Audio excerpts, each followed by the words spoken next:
I go to Columbus Catholic, and I chose this program because I like playing with fun, big machines.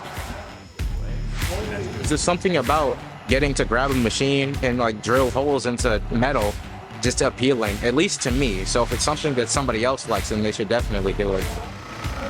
An ideal student would be someone that wants to come in and learn how to work with metal, work with the different machines, going from the manual machines all the way up to the CNC machines, using the robot, just all the different opportunities that there are to learn from the very basics to more advanced. There are 4 classes in here that are also Hawkeye classes. There aren't many schools around that have the classes that you can also get college credits for. You find a bunch of like-minded people who are in the same, relatively same interests as you, because you guys are doing the same program, and you guys get lots of benefits from this class, like internships with John Deere. There are a lot of good paying jobs, especially in this area where we have a lot of manufacturers.